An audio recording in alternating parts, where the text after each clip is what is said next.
People ask what for? What can Shannon Aaron do? Well, the answer is, in the international context, nothing. You know, nobody will pay that much attention to what Ireland does. But the only reason I looked for a recall of the Senate was because I remember being in Palestine some years ago, in an area that was heavily controlled by the Israelis, and I said to my Palestinian hosts, you know, there's nothing I can do. You know, I will have no effect. And they said, but at least you will be a witness. You will be a record to our suffering, and we will not go unnoticed. And it's for that reason that I called for the recall of the Senate. I'm very sad. I mean, I'm not anti-Israeli, I'm not anti-Semitic. I supported the State of Israel. But in the 40 years I've known the State of Israel and sometimes had a home there, I've seen it completely change. It changed from a left-wing, socially directed country to an extreme right-wing regime that is behaving in the most criminal fashion and defying the world and unscrupulously using the Holocaust to justify what they're doing. And it's time that rag was torn away from them. Israel is afraid of Palestinian unity.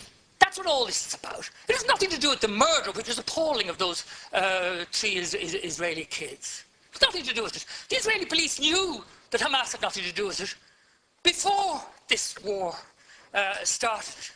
And with regard to Hamas, Israel created Hamas in order to split Fatah. So they're responsible for Fatah. And I had that confirmed at the highest level in the foreign ministry in Jerusalem some years ago. And I have to say, it is astonishing to me that the West prates about democracy.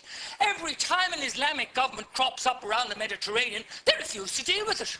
They subvert it. They destroy it. Where's the democracy in that? We may not like it. You know, they may be antagonistic, and my Jewish friends or my Israeli friends say to me sometimes, how would you fare as a gay man in any of these? Oh, I know exactly how I'd fare, but it doesn't mean that it is correct to deny people the right to choose their own government. What self-respecting or sane people would allow their enemies to choose their government for them?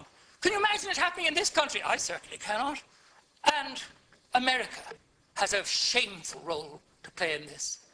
Israel could not get away with these disgraceful acts of international piracy and brigandage if it wasn't for the protecting shadow of the United States of America. And I condemn President Obama for his utter inaction. And I have to say, I was taken a bit aback when I saw that they'd added in Ukraine, which is irrelevant. It's a bit of whataboutery. What about Syria? What about the Congo? What about Iraq? What about everything? Well, we should focus on this. The one thing it does, Minister, is it shows the extraordinary discrepancy.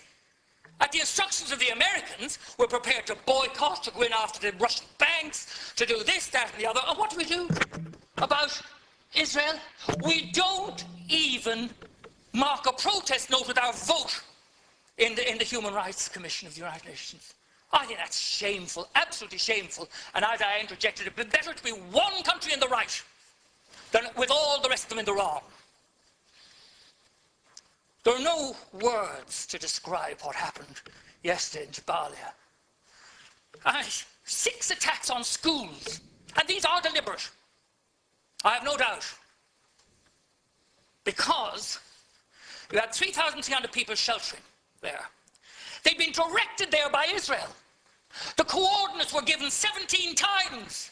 How could anybody claim that they didn't know what they were doing? Israel's policy is shoot first and weep afterwards. Oh, did we hit children? What a terrible tragedy. Nobody believes you anymore. You're doing this to exert pressure on Hamas. But I'll tell you this, you will not resolve this problem until, as we did in this country, you involve both of the participants. There's no point in having any kind of an alleged truce that only has one side in it. And it was laughable, the rubbish produced by the Israelis, the Americans, and the Egyptians. They didn't consult Hamas.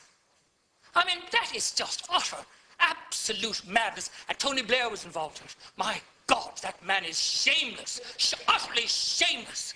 He should keep his face out of the Middle East after what he and George Bush on the other side, yes, there were 3 mothballed schools used to store weapons. But this was discovered by the UN and reported by the UN, not by the Israelis.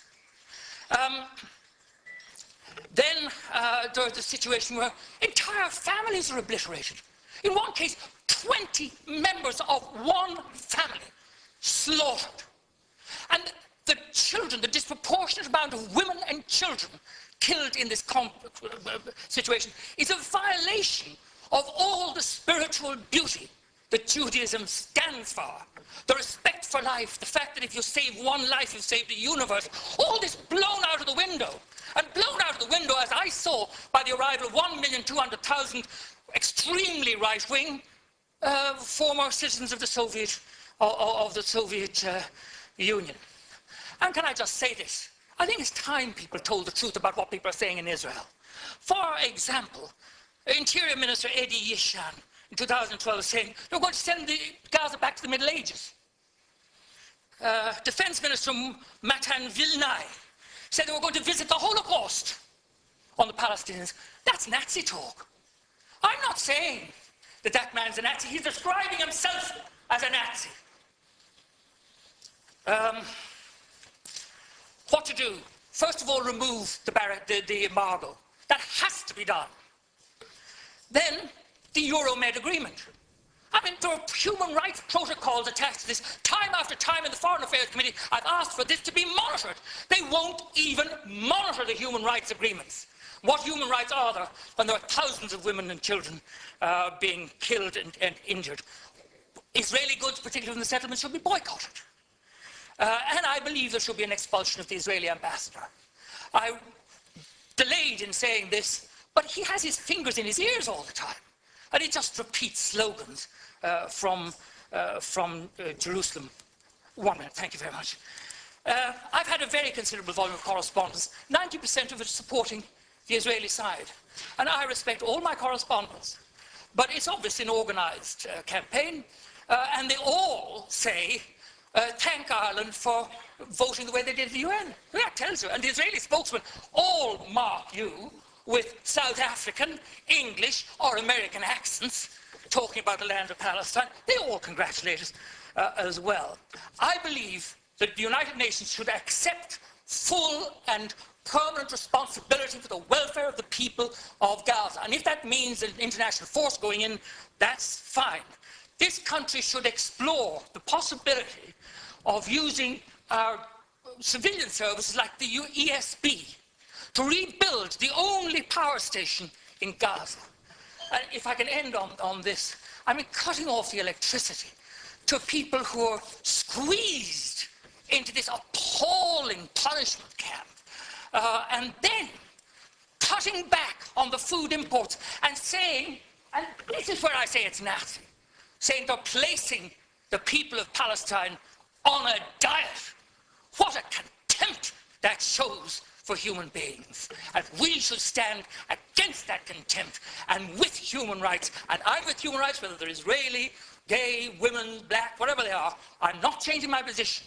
I'm not anti-Israel, I'm not anti-Semitic, but I am pro-human rights for every human.